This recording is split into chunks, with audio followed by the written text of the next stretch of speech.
बच्चों, आज हम पढ़ेंगे नया चैप्टर सिविक्स का, चैप्टर नंबर 4, की elements of a democratic government.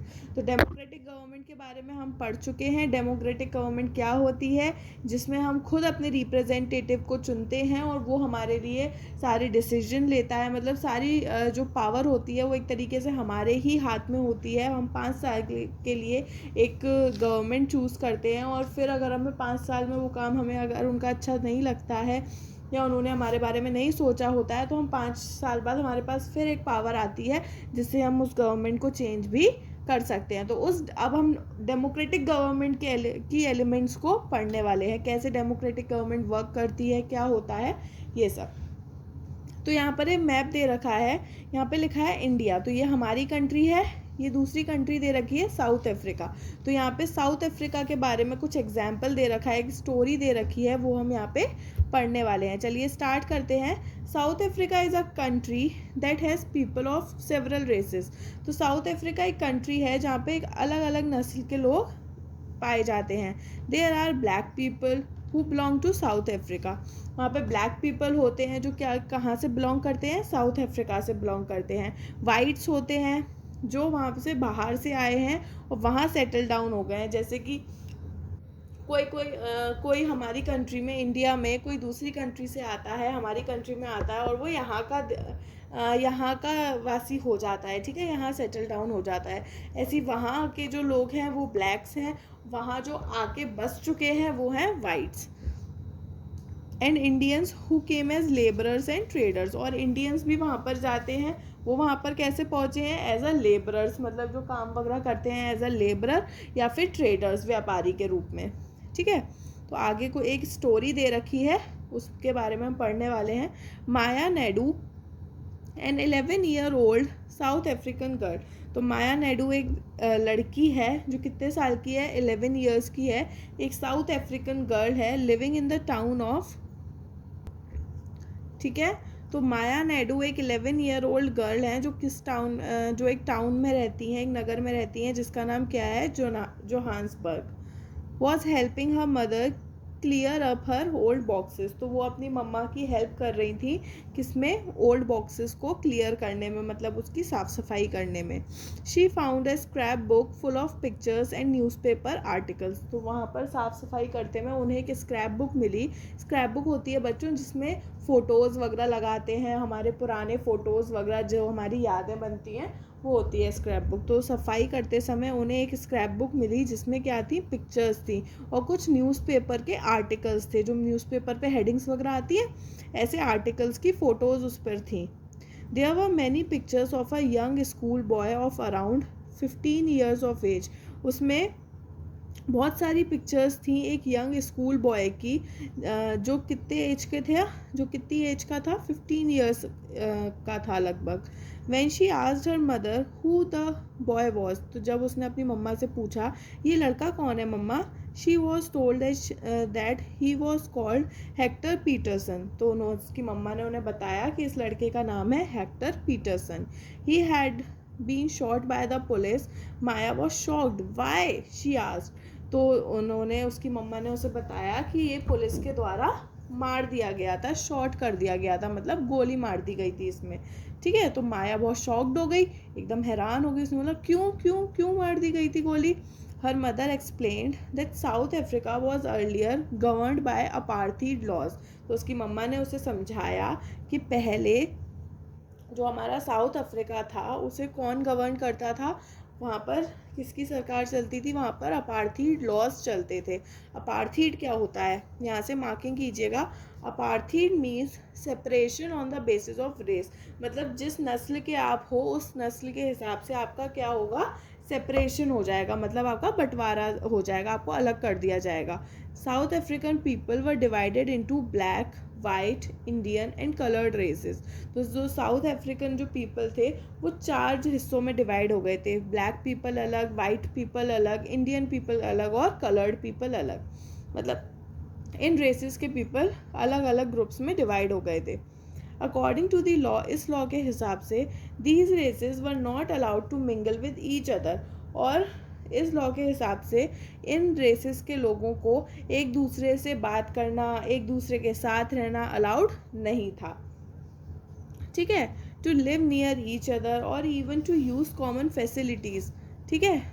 तो एक साथ रहना, एक साथ बात करना, एक दूसरे के अगल बगल रह भी नहीं सकते थे, मतलब इनकी कॉलोनीज़ भी अलग अलग थी, इनको अलग अलग चीज़ों में डिवाइड कर दिया गया था, मतलब एक ही कॉमन फैसिलिटी भी यूज़ नहीं कर सकते, मतलब किसी को पानी की व्यवस्था है, किसी को नहीं है, ऐसा अपार्थीड लॉ था जो वहाँ पर पहले चलता था। Maya could not believe her ears, Maya को विश्वास नहीं हुआ कि वो जो सुन रही है उसकी मम्मा से वो सच है। Maya's mother sounded angry when she spoke about life under apartheid, तो जिसने जो लाइफ फेस की होती है और अगर हम उससे वो चीज़ पूछें तो उसके आवाज़ से हमें पता चल जाता है कि वो उनके ऊपर कितना कैसे बीती है। तो जब माया की मदर उससे सारी बातें बता रही थी पास्ट के बारे में, तो बताते बताते एकदम वो एंग्री होती चली जा रही थी, मतलब उनका जो बात करने का तरीका था वो गुस्से में आती जा रही थी जब वो उसे बता रही थी कि कैसे हमारी लाइफ अपार्थीड में चलती थी, कैसे साउथ अफ्रीका में अपार्थीड लॉ चलता था।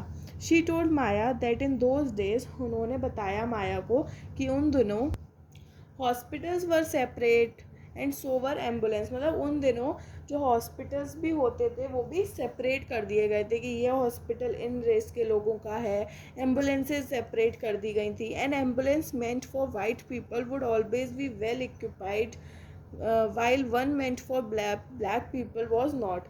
तो जो एम्बुलेंस जो वाइट पीपल के लिए बिलोंग करती थी, जो उन्हें दी गई थी, उसमें तो सारे इंस्ट्रूमेंट्स वगैरह थे, सारे मतलब चीज़ें थी, ठीक है, लेकिन जो ब्लैक पीपल के लिए अलॉट की गई थी उसमें कुछ भी नहीं था, उसमें कोई फैसिलिटी नहीं थी।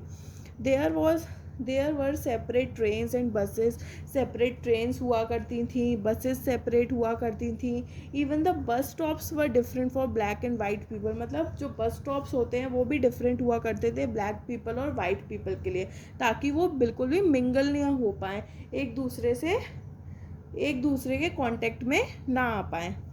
Non whites were not allowed to vote, जो ब्लैक पीपल थे उन्हें अलाउड नहीं था कि वो वोट दें। The best land in the country was reserve for the white people, और जो सबसे अच्छी जो ज़मीन थी कंट्री की, उस कंट्री की जो सबसे अच्छी ज़मीन जायदाद थी वो किसके लिए रिजर्व्ड थी, सारी जायदाद वाइट पीपल के लिए रिजर्व थी। And non whites had to live on the worst available land, और जो नॉन वाइट पीपल थे उनको सबसे गंदी लैंड पे रहना पड़ता था। Thus, blacks and colored people were not considered to be equal to whites. इस तरीके से जो ब्लैक और जो कलर्ड पीपल थे उन्हें बिल्कुल भी इक्वल नहीं माना जाता था जैसे वाइट्स को माना जाता था, और उन्हें फैसिलिटीज़ दी जाती थी। On black township was the one black township was the south western township Soweto. Hector Peterson lived here, तो एक टाउनशिप थी जो साउथ वेस्टर्न टाउनशिप थी Soweto. Hector Peterson lived here and he and his classmates joined the protest against learning the Afrikaans language in school. तो Hector Peterson वहाँ रहते थे और वो और उनके फ्रेंड्स जो थे, उनके जो क्लासमेट्स थे उनके साथ जो पढ़ते थे, उन्होंने एक प्रोटेस्ट में पार्टिसिपेट किया था। और वो प्रोटेस्ट वो किसके लिए कर रहे थे, प्रोटेस्ट करना मतलब किसी चीज़ को पाने की इच्छा रखना जो आपको नहीं दी जा रही है। तो उन्होंने एक प्रोटेस्ट में हिस्सा लिया था, जो किसके लिए था प्रोटेस्ट है।